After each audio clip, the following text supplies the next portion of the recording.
Hello ladies and gentlemen, welcome again to my video, and I have very special information in this video.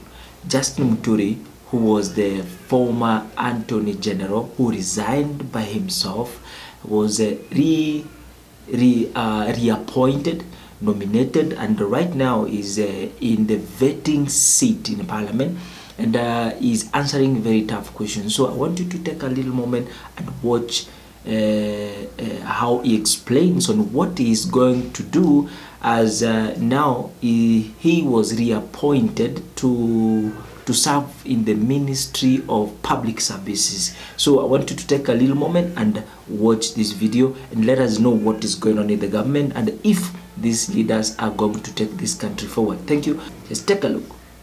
Really, I had noted the issue of priority, that yes, and I think we must take a lead from what the president said the other day when he was at a passport parade for the NYS recruits, when he suggested to the Kenya Defense Forces and the National Police and other security agencies that please, when you're recruiting, because the people that go through the NYS first of all get a 6 months paramilitary training. So it makes perfect sense that if possible, do about 80% of those. And they come from every corner of the Republic. So even in respect to these interns, I think we should give priority when it comes to absorption to those that have gone through the program. Thank you. Junet. Thank you, Mr. Speaker. Mr. Chairman, through the nominee, there are one or two issues is for clearing the air, and one is a question. The ones of clearing the air is you served as Attorney General for the last, let's say, 2 years now, a few months remaining. The issues that came that people were not taking your advice, whether they were legal or they were non-legal, I don't know, but your advice, which I assume they were legal. Could you touch on that matter? And then the other issue is when you were working at the Attorney General. Which people? He was not advising people, he was advising the government. Yeah, I'm saying. So be specific with your question. No, I'm saying there was accusation, there were statements out there saying that your advice was not being taken. There was a statement out there in the public domain that your advice was not being taken. So the advice could be taken by the government people in whichever capacity they are serving. Then secondly, the issue of when you are running the office of the Attorney General, there were issues, I found that one in Parliament, between your office and the Public Service Commission in terms of recruitment of that office. And now you are going to be working with them in terms of policy, you will be in charge. How will you take care of that? Then my last question is, the president, when this uprising happened the other day, one of the statements he issued was that people who have reached the age of 60 years must leave the civil service. But there are people who are 60 now and still working. They have contracts that are running. Now, and that is the way we can bring up the youth into the system when you create space for them. So what do you think you will do if you get favor with this committee and you are appointed? Will you create that space for the youth so that these people who have clocked the age of 80, they should leave, that they leave the civil service? Because they have 60 and not 80. No, I didn't say 80, 60. No, you people, I know why you're saying 80, but I said 60.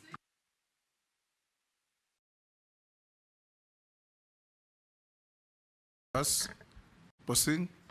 Thank you, Speaker, and the nominee, Speaker Emeritus. One is, should you get favor, now that the word is popular, should you get favor from committee and approved by Parliament? Please, what practical thing will you do? Will you audit or something like that in terms of community balances in terms of employment in public service?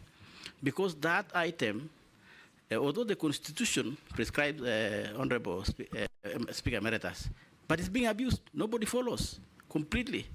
And therefore, it's very skewed. Employment of government in public service is very skewed. So what will you do, an audit or something like that? And how will we know that actually you did that? Number two is have an overlook or a compound look at the counties' public service, I think, Honorable Chair, if there are people who are, I will say, they are suffering psychologically, are almost the entire employees of counties. Entire counties in this country, 47. Why? Because when a governor leaves, another governor comes, there's a lot of sacking. Everybody's going home. You don't know what's going on. And therefore, that imbalances or lack of security or lack of known or policy makes actually compromise public service and services at the counties. So please, should you get favor and approved, I know you have the demeanor, you have you are a leader of this country. Please make sure that you have an awful lot of counties. Counties are suffering. I thank you, Chair. Ikaria. Thank you, Chairman. Disciplinary cases for civil servants. Ordinarily, there is an allegation out there that they take too long for the appeals. If an action has been taken by a ministry, so when they make an appeal comes to the Public Service Commission, then it takes unnecessarily too long. And my second question is about your resignation. When you are invited to make your introduction, I heard you say that you resigned. Yes. Are we expecting another resignation after you're approved? Thank you, Chairman.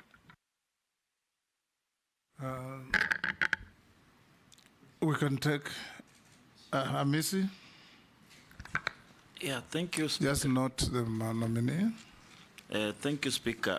I just have one question, Speaker. This National Youth Service that falls under your docket is really dear to me because of the youth aspect and the youth population bulge that most countries are grappling with, Kenya not exempted. And if you look at the history of the National Youth Council, started National Youth Service at the independence. In fact, the late director of Stare was at the center of the foundation of this institution, where Stare is schooled. And the discipline we get at Stare is the same discipline that was supposed to be replicated in those services. And the paramilitary training just came in later. But you know, the essence of it was to make youth participate in the national building. They get skills at a very small stipend, and they build national. But you see, the way we've structured National Youth Service, it's become a privilege for the who is who, that letters are flying around. Leaders, you know, taking letters across the constituency. The most privileged are getting more letters than the others. But it's supposed to be a program that consumes all our youth into a training pool. In fact, it was borrowed to, this is an issue that has faced many countries in history. US, when they had this issue of youth population bulge, they what we call the Peace Corps, where young people were being sent across the world to be, incorporated in different ways of culture, heritage, and, they learn a lot, they come back and they build their nation. This is the problem we have with the youth. We do not know how to do with this chunk of young people for the benefit of the country. How are you going to structure NYS in a way that it does not become a privilege rather than an expanded program that takes all the young people across? And don't talk about the budget, because all the problem has always been we don't have enough money. But there's a lot of wastage. That place has become a cash cow. People walk in, do tenders, and they get rich, but the youth are suffering outside there.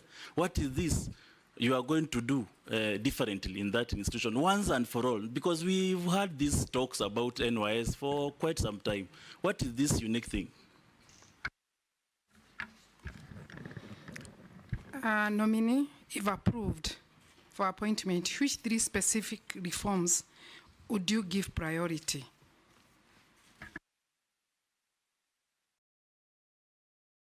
Thank you, Honorable Chairman. Honorable Chairman, I have one question to our nominee, and I'm looking at the constitutional mandates for gender representation. And I just see that women remain underrepresented in public service.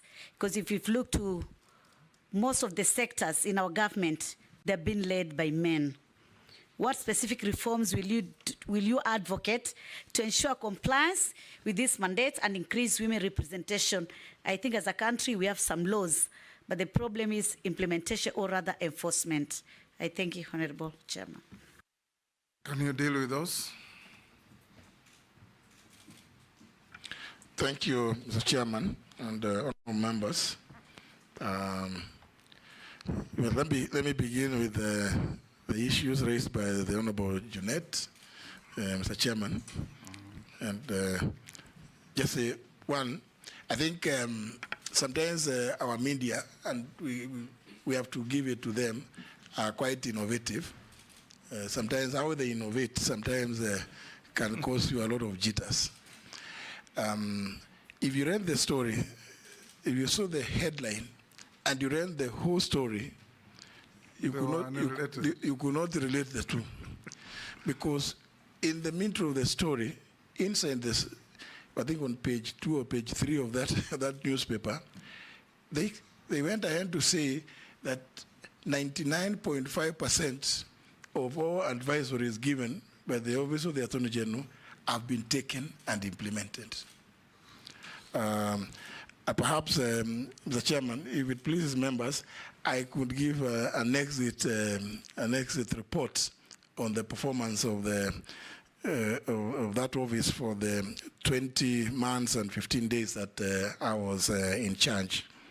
So that story was not correct. That advisories were not being taken, because the office gives advisories in respect to very, very many issues, international law. In fact, the office gives legal advisory opinions even to the county governments, and I cannot even remember which one was never implemented. If there was anything that may have perhaps not been implemented, could have been maybe the things that we advise ministries, because as perhaps the members will know, the Office of the Attorney General is signatory to every cabinet memo that is generated by every ministry. And on occasions, we've had to return very many memos to the various ministries, and I've had to issue a circular to all ministries telling them, because they always insist that the AGs always gives them state council to sit in the ministries. So we asked them, what are those state councils doing? Because they will bring requests which are so raw. So maybe those are the only ones that they can, maybe somebody could say, those may not have been taken, because there are some ministries, some cabinet secretaries who would always argue that they think the Office of the Attorney General is the mortuary where their proposals die. But they never used to die there. We would always return the half dead and the corpses to them to go and bury in their respective ministries. So maybe only to that extent. Otherwise, I must say, I've had a very, very exciting period at the State Law Office. The Honorable Junet, through you, Mr. Chairman, did raise the question of the relationship between the Public Service Commission and myself when I was the Attorney General. Mr. Speaker, Chairman, the relationship I had and the proposals that I put through, and I must, Mr. Chairman, through you, thank the National Assembly for, and through the chairman of the Justice and Legal Affairs Committee for agreeing with my proposals, Mr. Chairman, that there was need for the office to be given the autonomy it required to recruit its own personnel. The reason being, Mr. Chairman, on occasion, they would recruit people and send them to the State Law Office.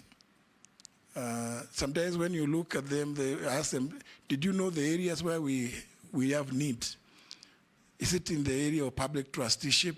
Is it in the area of societies? Is it in the area of companies? Is it in the government transactions? Is it international law? These ones you have brought to us. So what are their key competencies? They will never be able to answer that question. They will tell you that all they needed is to recruit lawyers, and they dump them to you. So the position I took there was not a personal, it wasn't personal. It was just for posterity and to build the institution of the state law office to make sure that it is fit for purpose. So, and you remember, when we launched the 24th annual supplement in April this year,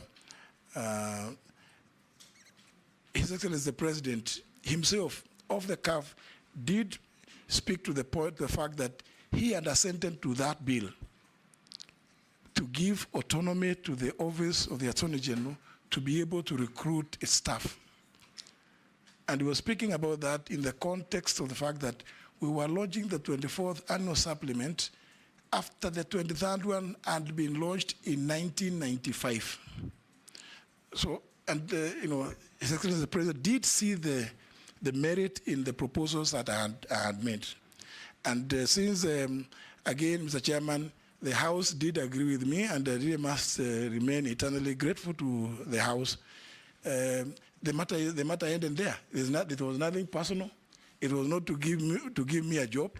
It was to ensure that that office becomes what it is supposed to be, the biggest and the best law firm for the public in Kenya. And I hope that, and I'm happy, Mr. Chairman, that I've seen the nominee is a person, again, who began a working career at the state law office and has been the secretary to the advisory board at the ODPP, which is the same thing that you as a House gave me, the advisory board. That's what we were looking for. So I believe that my relationship with the Public Service Commission should not be strained on account of what I did. In fact, if I find favor, again, with you and the House, and I'm confirmed in this position, I would want to continue assisting the state law office to develop, because even then I was actually using officers from the Ministry of Public Service to help us to develop the human resources department of the state law office. So I hope that anybody who may have been, aggrieved by the decision to give that office that capacity should not have any difficulties working with me. In any event, we are conjoined at the hip, and we must work together. And differences of opinion must never make for enmity. The leader majority did raise the issue of, is it the people age 80 or? Yeah. Yes. I have done some quick assessment of that position, and I'm told currently in the mainstream public service, they may be less than 10. But of course, whether they are 10 or 1, if the directive is at 60, you go home and you are an employee, so be it. We just must live by the law. And I think this, I would want to tie this with the question, Mr. Chairman, raised by the Honorable Mishi, the member for Likoni, on this issue of gender. Mr. Chairman, I did allude to what is provided for in Article 232. Among other things in that article is the question of the special place for the youth, women, and people living with disabilities in the recruitment, even as we address the issue of other forms of diversity in our country. I think it has come to a point, Mr. Chairman, when we must now bite the bullet and implement what is in our laws. We can't have a constitution to which we just pay lip service. I think it's unfortunately for me, Mr. Chairman, I like taking, once I take a position, I like being held to account on the basis of the position that I take, because we just have to implement the Constitution. You in Parliament are doing your very best to try and live by that Constitution. So everybody else in the public service should also be held accountable. And I hope, Mr. Chairman, that the House will help me when I bring reports about who is not living by the constitutional imperatives so that you can hold them to account in the way that Parliament the world over does. So, Honorable Chairman, in response to that issue raised by the Honorable Mishimboko, it is just to say that I intend to live by what is in the Constitution. This question again, Mr. Chairman, it ties alongside with that raised by the member for Pokot South. Mr. Chairman, he used to have a name. He was called Pokot 1.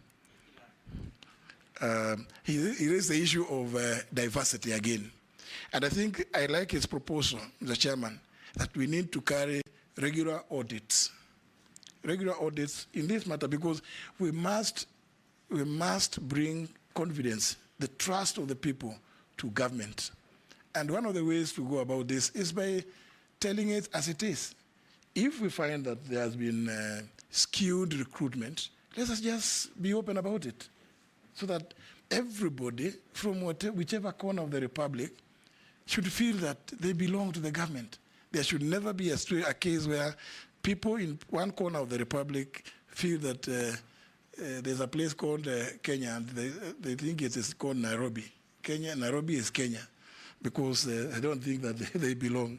I agree with the Honorable member for Pokot South. Again, this must cascade to the county service board, the county public service boards. I do know that when you go to a county, again, there are other dynamics. But the responsibility that has been assigned to the Ministry of Public Service is to come up with policies that advise county governments with respect to matters of public service. But of course, the implementation and enforcement is left to other agencies, other bodies like Parliament and other institutions. Say, for instance, Kenya National Commission on Human Rights, which is a constitutional body. Then Gender and Equality Commission, and the Commission on Administrative Justice. We also have, of course, the Public Service Commission is in the Constitution also mandated to assist county government through the County Service Board to come up with policies, public service standards that should be implemented at the county level. So that would be my response to that. Mr. Chairman, there was, through you, there was the question raised by the Honorable Wekaria, the member for Nakuru Town East, if I still remember his constituency, about disciplinary cases taking far too long to resolve. And this is a matter, fortunately, Mr. Chairman, I can speak to this one for quite at great length, because I have had occasion to deal with disciplinary cases within the Public Service Commission. It is the procedure that is used that is too long, Mr. Chairman. I do recall when I was a magistrate, I got involved in dealing with some of those cases because the process starts at the ministry level, because as you know, under clause 5 of that Article 232, the PSC is empowered to delegate any of its functions to other bodies or to some of its members, and some to any public officer or other authorities. One of the functions that they have delegated is through letters they write to people called authorized officers. It is that issue of the HR function. And I think, Mr. Chairman, my own experience is that it has not been carried out properly. And it speaks volumes when cases, disciplinary cases, take so long, and possibly the staff who are the subject of those disciplinary proceedings are put on half salary. Thank you so much for watching. If you haven't subscribed, make sure you subscribe, like and share, and of course leave a comment in the section below and let us know what you're thinking. Thank you. See you in the next video.